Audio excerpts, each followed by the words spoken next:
Fans of Grapplers Talk. This is Dave coming at you with another episode each and every week. Thank you to the fans for downloading, listening, and tuning into the podcast. We really appreciate all the love and support we get out there. And this episode is sponsored to you guys by Spar Bar After Training Soap. Go check them out on their website. If you type in Grapplers Talk, you'll get 10% off of your order.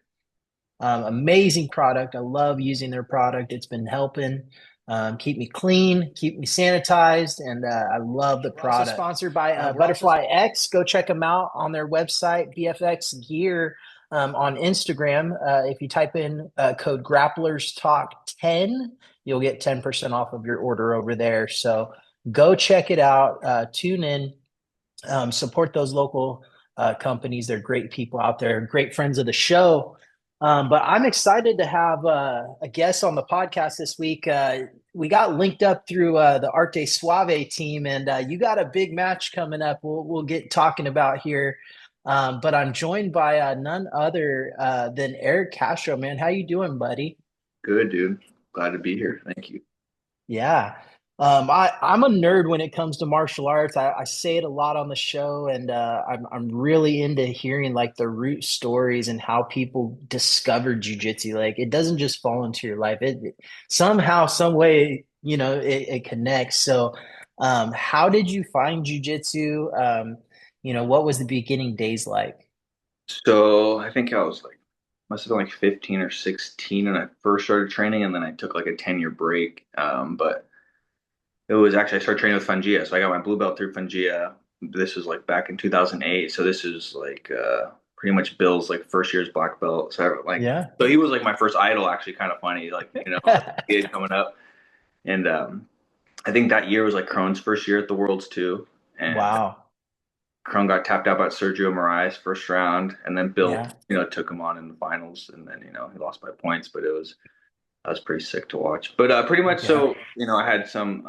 My brother introduced me to jujitsu.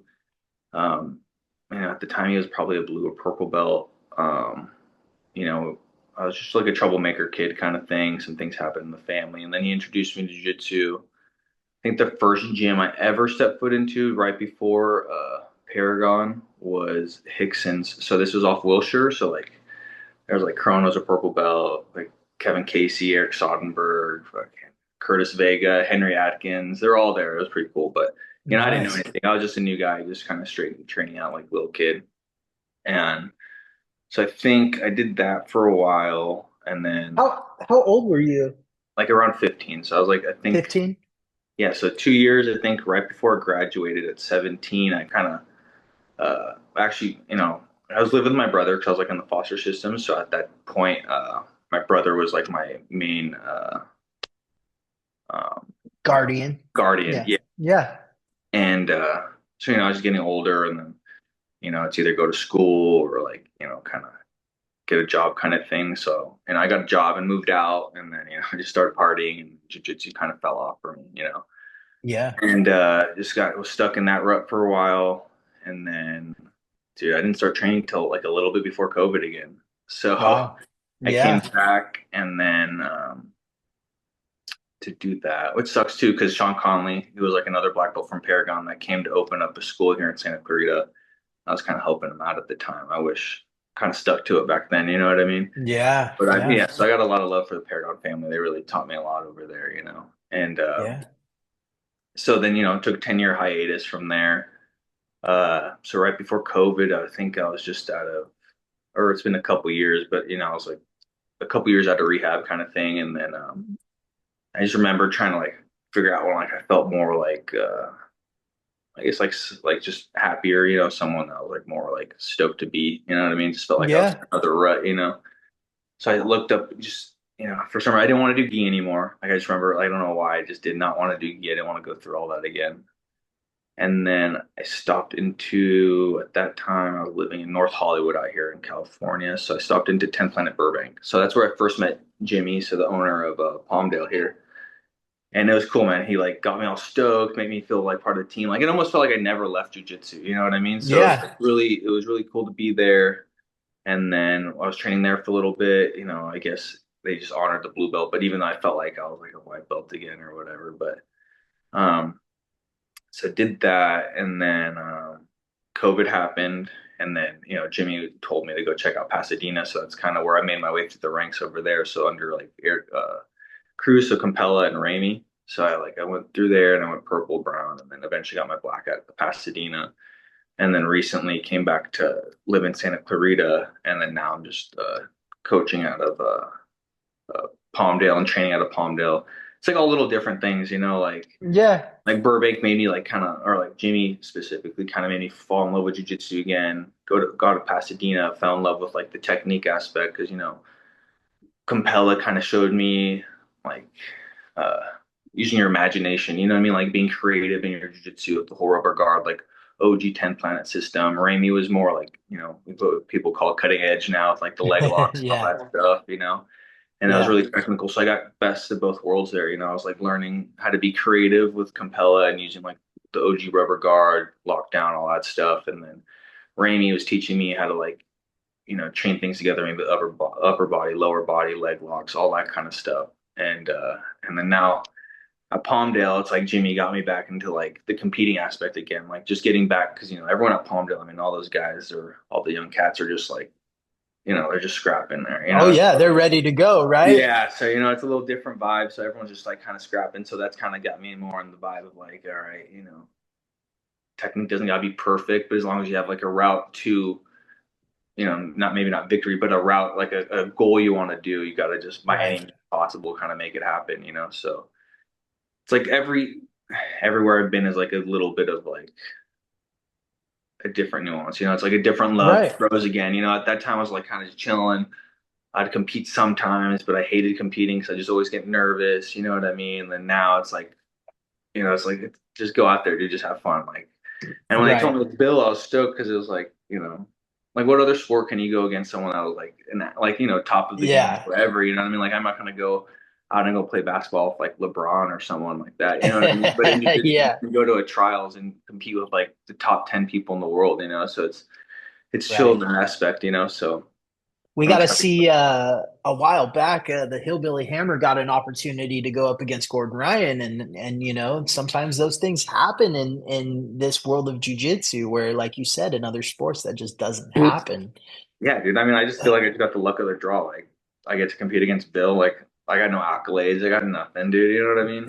I'm like, you know what I mean? I'm just here having a good time. And I was like, yeah, sure, dude. Let's do it. Yeah, The only for accolade sure, I man. like been in the training room with him before, like, but as a kid, not anytime Right. now, but just cool. So, Like, I was just so stoked that it was like he was so definitely.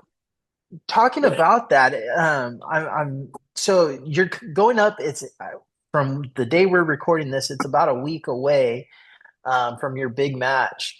Now going against somebody you've idolized before and having a big super fight with them, like what is your preparation like? I know you said you're just trying to relax and have fun with it, but what is kind of a strategy point? Like, what do you want to do up against a competitor that experienced? I mean, I don't think I'm gonna surprise him on anything. So I feel like the only thing that would be maybe a little different is just like maybe going to the legs or something like that. But mainly what I'm really trying to focus on is just staying relaxed. You know what I mean? I feel like if anything, there's no real pressure on me. You know what I mean? I'm like kind of there as uh like a tune-up fight for him or something. You know what I mean? That's kind of how I feel. But whatever. Like it's fun. It's like it doesn't really matter to me. I'm just gonna out there and enjoy the experience. And yeah, I don't think I want to surprise him with anything, dude. I think he'll be game for anything and just The interesting thing, though, is the 10th planet system has a lot of surprises in it. And there's different things. We see guys like Chris Vickers catching people in the dead orchards. And there are some 10th planet things that, even the best of the best jujitsu guys get caught in from time to time yeah, in the system, right? for sure, most definitely. Yeah. I hate when it happens. What what is it? What is it that draws you to the 10th planet system? I know being in Southern California, I'm in Northern California, and I've been to Southern California. It seems like you type in jujitsu on Google Maps, and there's 110th planet places around. Is it the ability to have a gym pretty much everywhere you go, or is it the people or the training environment that Honestly, draws man, you more? for me, when it was like because of like the gi background I had when I was a kid, back then, dude, it was very political. It's so Yeah. political, like, create this, create that, it was just going Hmm. wild. So when I first came into it, when we came up, like 10 Planet was always like just a chill gym, just like be you, just like a kind of like the outcast kind of thing. And so when I first came back, I was like, man, I don't want to be a part of any like I just didn't want to deal with politics. I just wanted to go train, have a good time, and get better. That's all I wanted. All I cared about was Yeah. training as much as I can, and I mean, I did that for, I mean, since COVID. I mean, it was like 2, 3 sessions a day every day. Like pretty much always. I mean, the last 2 years have been a little less just with work. I mean, with HVAC and just changing. You have to make some money. You know what I mean? So, Yeah, absolutely. but it's not as much anymore. But at the time, my thought process was one. I was like, I just don't want to wear the gi and I don't want to be part of politics. So I just went to a 10 Planet gym just because from what I remembered, it was just like a chill gym. All love, let's just train. And then, to my surprise, it changed a lot, because back then it also was like maybe not known so much for like fundamentals, you know what I mean? Something like that. But Yeah. I think as jujitsu grows, I mean, people are getting good within years now, you know what I mean? Getting good Yeah. quick, and it was a great choice, man. Been Yeah. very happy.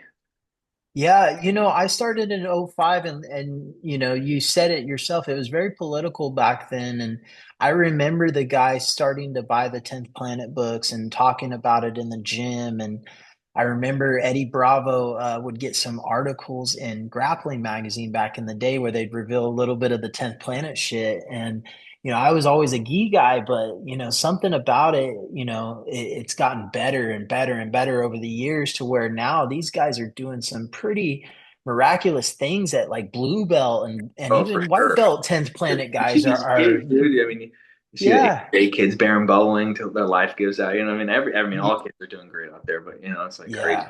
see how far jiu-jitsu's evolved.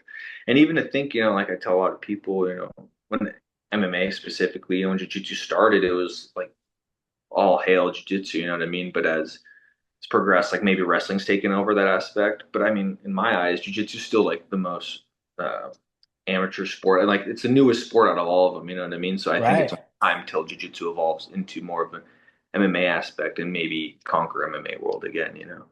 Yeah. No, That's my I opinion. No, I don't know. I hope so. With the rise of the UFC now having their own grappling organization and CJI being what it is and giving out $1 million cash prizes, I don't see why these UFC guys aren't out doing tune-up matches, in these jujitsu runs to get cash or whatever. They got to do something to stay active, and it's a good way to be out there in the competition scene. So now I believe jiu-jitsu will become a eventual sport that is covered by ESPN, like it's only a matter of time at this point, especially with the amount of money that the UFC is putting into it. Yeah, we'll see. I mean, that'd be badass. It'd be very cool. Yeah. Yeah. It's wild, man. So talk to me about what the preparation has been like preparing for Bill, and what have your training sessions been like? How often are you training? Are you doing a little bit more live rounds or anything like that going into the match, or just kind of taking it easy, doing your thing and keeping cool, calm, and collected? No, so just same thing, training every day, maybe twice if I can. But like situational rounds, I know like Bill likes Darcis and stuff, so maybe sitting up from there, front headlock situations, a lot of situational training. And Yeah. then, and then 10-minute goes to fill the 10-minute rounds, and then try to push the pace, maybe not the pace I'll play, but just trying to push it and get comfortable there.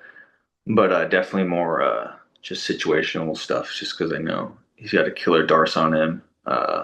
He loves his flying guillotine. You know what I mean? So I just Yeah. kind of he's just trying to think of the stuff that he would do. But mainly, man, I'm just training it like another, like just going to an open mat. Like I'm just trying to have a good time out there. I'm gonna go to Slow. I've never been to Slow before. Cool Okay. town I hear. So Yeah, it's just beautiful, man. enjoy it. Yeah, you're gonna love it. You're going into hostile territory though. Paragon runs that area of Yeah. California, man. I was there recently for work, and My God, I couldn't find any gym but a Paragon gym, it seemed Yeah. like. So you definitely are going to enemy territory to put it all on the line, but that's what it's about. And, challenging yourself, testing yourself. That's what jujitsu is about. Finding out like where you stand and going up against people that you've idolized and looked up to and trained with before. Like that's literally what it's all about. And being able to be buddies afterwards, shake hands, be friends. That's, No, the 100%. And I whole think, martial art. yeah, and we have I guess a common friend, but someone that we had trained with. He was a professor out here in Santa Clarita. That just passed away, Charlie. He was a black belt from Paragon. So, I'm Yeah. also happy to, go out there and just kind of like show love to Charlie too. Yeah, absolutely. Definitely a great experience. Now, have you ever competed for the Arte Suave organization before? No, never, never. How do you feel about the rule set going into it? They're pretty lenient on like how the rules go as far as leg locks in the gi are allowed, and they pretty much at black belt all submissions are legal, and the point structure is deep submissions is how you have to win the match, or submission attempts and submission only. How do you feel about the rule set going into it, and is this a common rule set that you've competed under? Yeah, I like this rule set a lot more than most, but just I prefer the longer rounds, so I like 10 minutes or more. Um, I like the how they give points, just for more entertaining, right? People going for submissions and stuff like that. So I love the rule set. It should be fun. Like that's Yeah. I just hate like short rounds, points.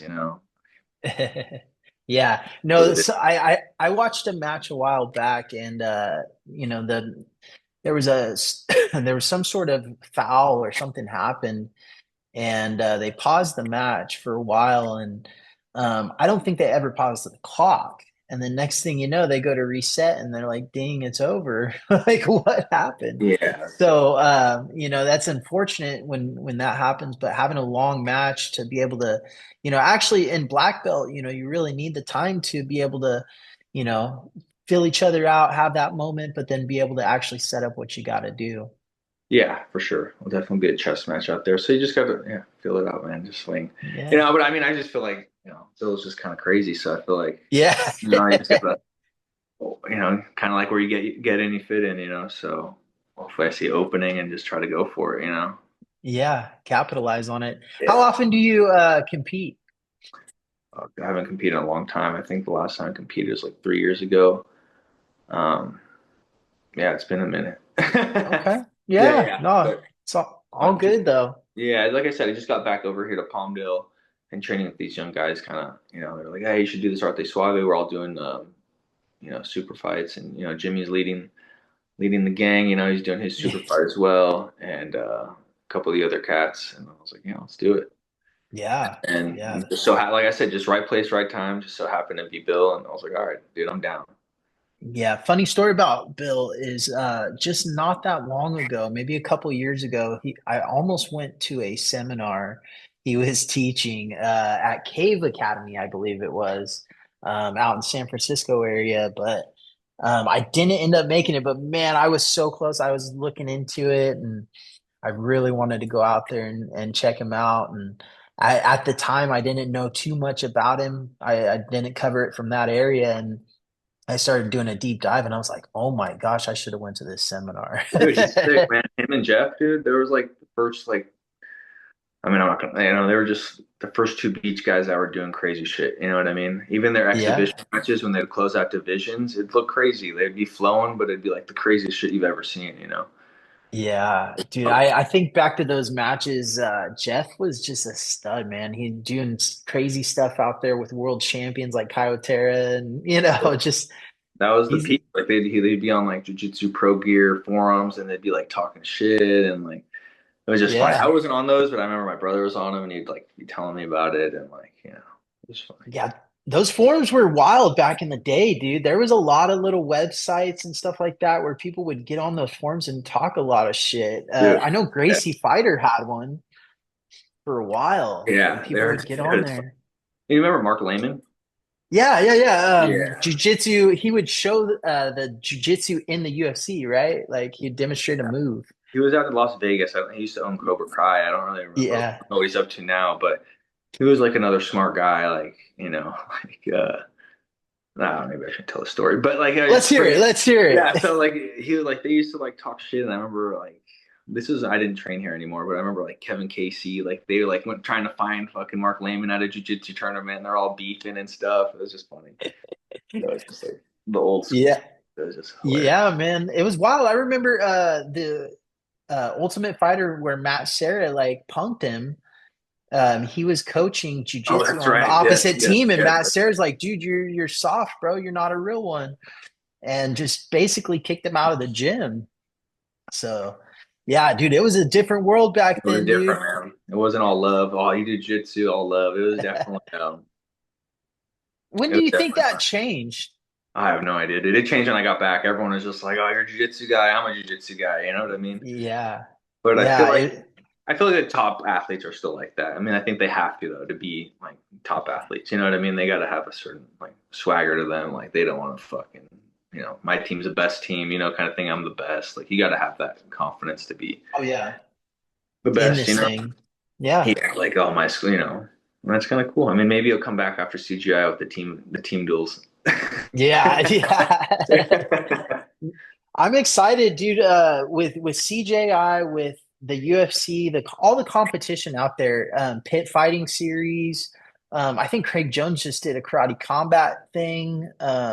There's been a ton of different organizations popping up left and right, and then you think of all the local ones too, like Arte Suaves and Submission Pro Tours and all the different ones out there. Man, it's never been a better time to be a jiu-jitsu athlete to find matches and find competition and find good training partners.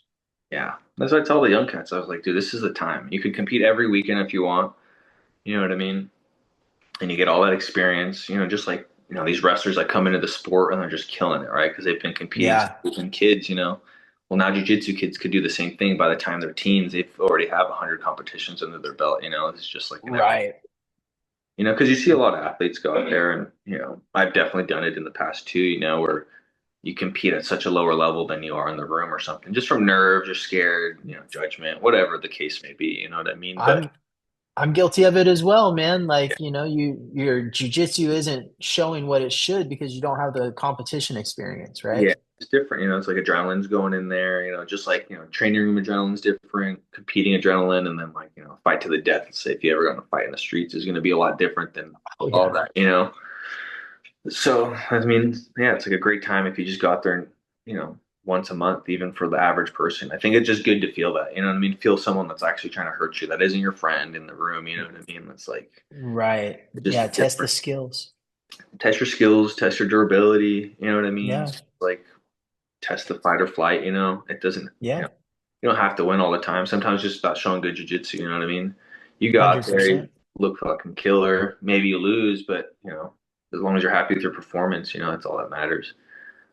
I've been out to IBJJF competitions and the people out there competing, like you look at them and I mean, I see some of the competitors, they're, middle-aged people and you would never think that they knew jujitsu, and they're out there Yeah. competing and I'm like, man, that is what is so amazing about jujitsu is because you could be from any walk of life. You don't have to have a certain body type for jujitsu. There's tall guys, there's short guys, there's pudgy guys, and there's skinny guys. So Yeah. and girls. But Pudgy King right here, baby. but it doesn't matter. You can still go out there and sharpen those skills and put everything on the line and put your skills to the test. So um, man, it's an amazing time. But we have a fun little game we like to play on the show, overrated or underappreciated, where we throw out some athletes, maybe some UFC fighters, and you tell us if you think they're overrated or if you think they're Oh, underappreciated. Would you like definitely, to play? dude. See. Would you like to play? Sure, let's play. Let's see. All right. I'll start out with some easy ones to start off with. Overrated or underappreciated, Victor Hugo. underappreciated, I feel like. Yeah. Yeah. Yeah. Yeah. I think that he's one or two wins away from like some really, really big matches, Oh, for you sure. know. I think he's got a killer guard. I mean, I think his guard gives Nicky Rod a lot of problems and stuff. And now they're training together, so he's only going to get better Yeah. from that. And once he learns how to use his guard and Nogi a lot better without it's going to be killer. I mean, that guy's Yeah. big mountain flow, dude. That guy's a killer for sure. For sure. Yeah. Underappreciated, Yeah. definitely. Yeah. Overrated, underappreciated, kind of Darte. ADCC champion. Just had a rough match Yeah. though. And it's like, I always think like, who am I? But then, like, he's just sometimes he's hot and cold. I mean, maybe underrated because people do think he's hot and cold like that. But I mean, when he's on, he's on. You know what I mean? Yeah. It's a very scary competitor when he's Oh, on, yeah. right? I wouldn't want to be Yeah. in the same room as that guy, dude. No, for sure. um, Overrated, underappreciated, an old school veteran, Wagner Rocha. Oh shit. I mean, guy's a killer, dude. He's like, I don't even know how old he's in his 40s, killing it. Yeah, maybe even close to Underappreciated. 50. Yeah, dude. And he's fucking mean, dude. So I think underappreciated for sure. Was it just me or you that thought that, man, this ADCC run, like, dude, it was incredible, but like for the older guys, like this last ADCC run, like all the old dudes were just ripped and shredded, having amazing performances, Dude, I like, want that anti-aging protocol, dude. I need to get on yeah. that, dude. Whatever program, dude. So you thought the same thing I Yeah. thought, man. I'll It pray was I'll something pray was, harder, I'll eat acai, do whatever it takes, dude. Let's yeah. go. Yeah, give me a Costco size order of acai and I'll Yeah, get down, right? for sure. No, without him, Cyborg. I mean, dude, even Bill's compete against Cyborg and did great. Right, So it's right. Yeah, Cyborg's just an animal, dude. yeah, Isn't he's it crazy though? that guy. He's on the best anti-aging right there, dude. Yeah, man. I remember Nick fighting him in Strike Force, and man, it was something else. Nick submitting Cyborg in Strike Force with an armbar too. That was what was even Different, more dude. wild about that. I mean, a lot of jiu that's what I'm saying. Like, jiu-jitsu's so new. Like, a lot of the top athletes went to MMA. The best jiu-jitsu guys you could ever think of, and they had a tough outing. You know what I mean? Yeah. Hodger, fucking Marcelo, Andre Galval went to MMA too for a Avowed while. too. That's right. And it's just different. Getting punched and stuff. But like I said, I think it'll eventually evolve where the top guys from jiu-jitsu will transfer over and still be top in there, just like wrestlers and stuff like that. Yeah. Just think it's learning to adapt. You know what I mean? We're still, playing a lot of sport jiu-jitsu, I guess is what people call it nowadays, I guess. Yeah. But I think jiu-jitsu is brand like still new comparative to all the other sports, and I think sooner or later it'll become the top sport in MMA again. You know what I mean? I think Yeah. it could be so. Yeah. How do we keep jujitsu from getting like watered down, like generations and generations down, Dude, like I after got you and a I are both gone, yeah, dude, I have a big opinion on this. Um, Dude, like I think jiu-jitsu is a skill-based sport, right? Like, so I don't like the loyalty thing. Like, you're paying someone a monthly membership all the time. Like, that doesn't mean you get to get promoted to like blue or purple with them just because, or like, let's just say blue belt in a year because you've been paying me money for a year. Like, you're paying me a service or whoever service, but it's Yeah, all skill. So if you're not getting the skill in a year, okay, it's 2, 3, 4. It doesn't matter how long it is. I think that's what 100%. made it be beautiful. You know what I mean? And but now and I get people need to make money and stuff like that. So it's kind of become like just people paying for belts kind of thing. And I don't hate to say that because I don't know who's doing it, but it's like it's not about jiu-jitsu belt ranks isn't necessarily about loyalty or who you're paying because Danaher said it best. You want a black belt? It's the easiest thing you can get, right? Just show Yeah, up every day and you'll get it. You know what I mean? That's like theoretically, right? But yeah, skill's hard, instead of valuing the belts, maybe value your skill a little bit better. I think that's how we prolong it. And I mean, the one school that I see that's killing it, dude, and I don't know what their motto is, but they just seem to have like generations of athletes all the time.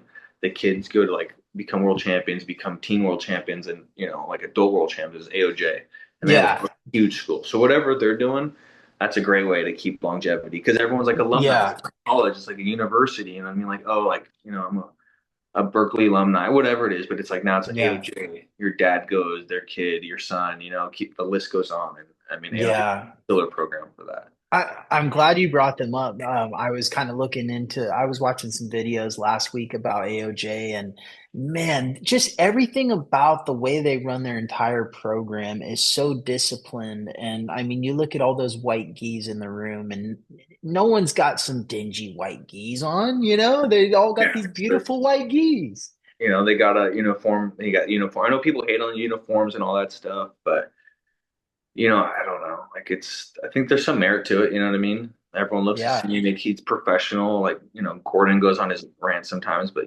Gordon's kind of saying like, his school's doing the same thing, right? Like he's kind of have the dress code over there. I saw him right.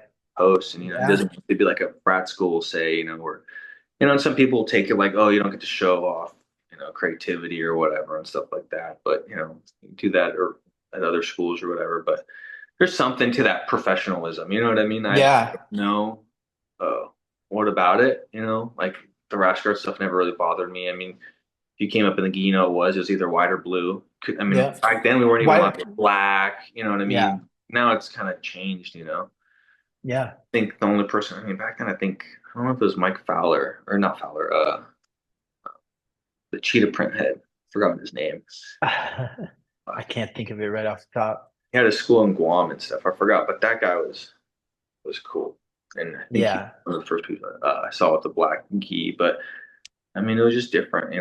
So Yeah. You see the team at AOJ too, they're always carrying like around an iPad. I don't know if it's for attendance or if it's for class structure or if he's got like outline courses he's hitting on or dude, it's hey, dude, just I mean that they're all. I mean that school is very professional. I wouldn't be surprised if he has a whole year of like for the general. He has his yeah, professional athletes where he probably like they're coaches. Those guys are there yeah, for all the professional athletes.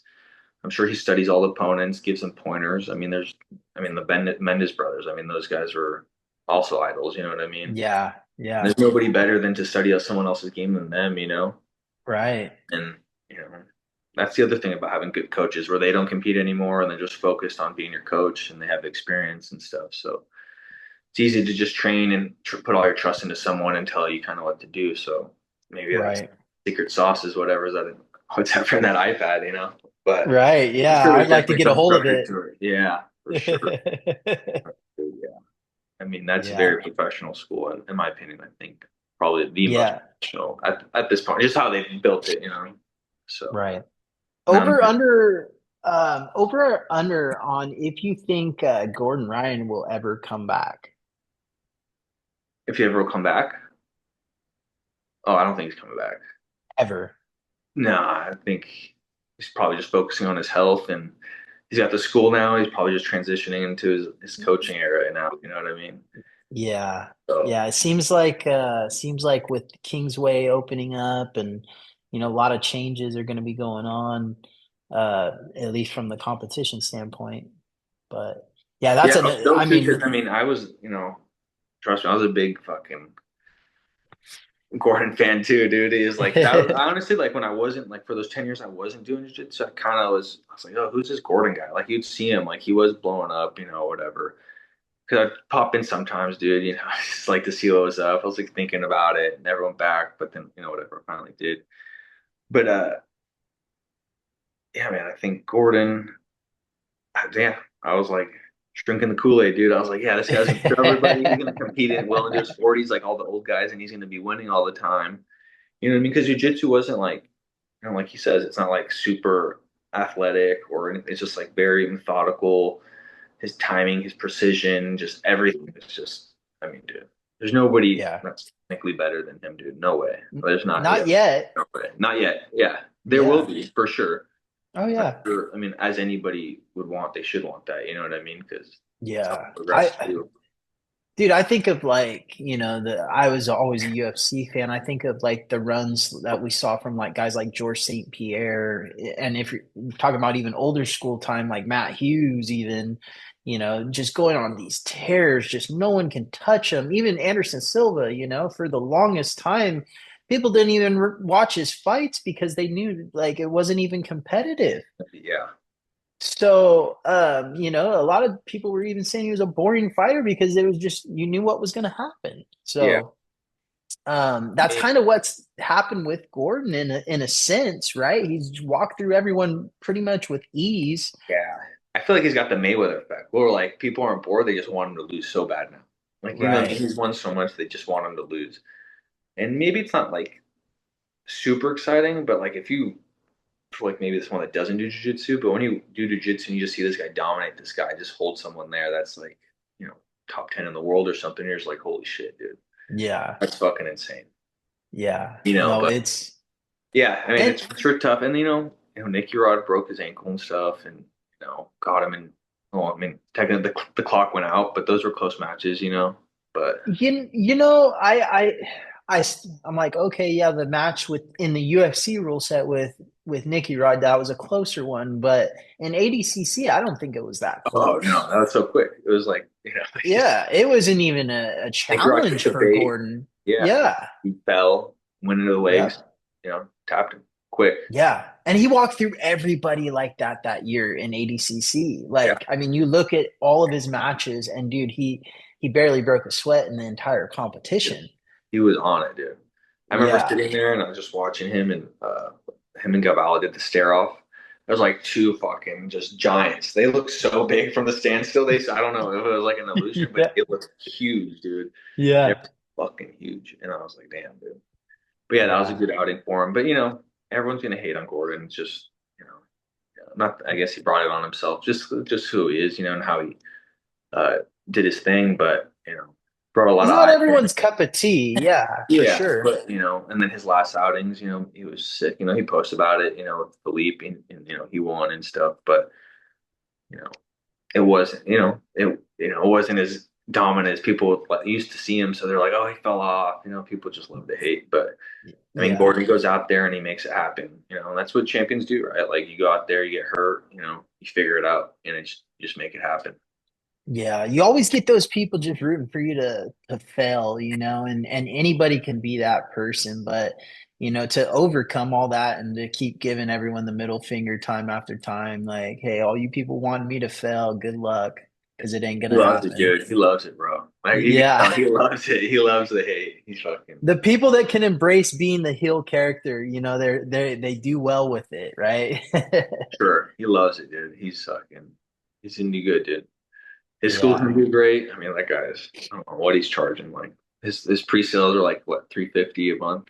Yeah, no, it's got to be insane, dude. But So he's I gonna be tell you good, what, dude. like That's what I'm saying. Like he's already out of memberships, right? Like, I mean, they yeah, he had to already sold close out the first down. whatever 200 or whatever at like 350 a month. That was his pre-sales. So Yeah, that's wild.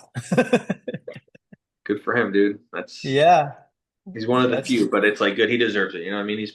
He had that sport on his back for a while, but now we have a bunch of killers coming up that are exciting. right. It's only gonna be better for the sport all around, For sure. I He's gonna think. produce more killer guys and they're gonna go out there and it's just gonna Yep, slowly build and progress. build. I mean, they just need a That's more fucking Tackett and Rotello matches. Yeah, Yeah. yeah, dude, those matches were fantastic, man.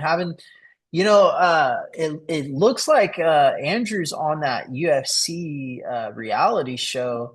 I'm excited to see what he has in store for that thing. I don't even know what the show's all about yet. I don't have enough information. It looks to me kind of like the Ultimate Fighter, It'd be funny, but dude. They just maybe get drunk and then fight each other, just like the Ultimate Fighter. they throw them all in Because a house, Jiu-Jitsu's kind of right? got that nerd aspect to it, so it'd be funny to see these guys go off the rails a little bit and just see what Guys like Mikey in there yelling and getting Dude, pissed off, right? having too many shots, talking about pizza and stuff or something. I don't know. Who would you say is your favorite jiu-jitsu competitor out there active? Active. I mean, I like Levi a lot right now. Yeah, yeah. Yeah, I like Levi a lot. What is Um, it about you like his guard game yeah, I love the specifically? guard game, dude. I really like the guard game. But I think it's more like jujitsu nerd kind of esque thing. But for the general, I guess the general pop or something like that, it would be like like Andrew Tackett or any of the Tackett brothers. I mean, they both killer, or the Rotolo bros, you know.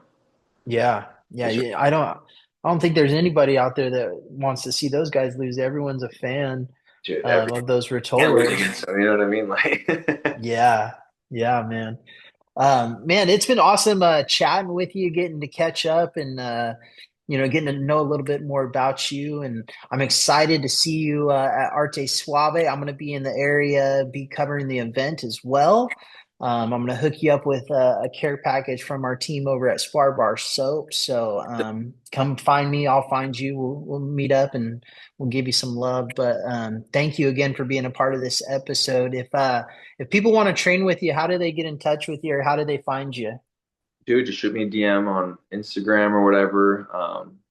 I pretty much go anywhere within reason. So like LA kind of, I like Yeah, to train up in Pasadena. I like to go see like, where I got my black belt from. I like to go up there and say what's up to Campella, train over there. I like going to Thousand Oaks. So pretty much 10 Planet Pasadena, Thousand Oaks or Palmdale. But usually I'm in Palmdale every day. So that's where if you want to catch me, go over there at 11 a.m. or something. I'll probably be there for sure. yeah.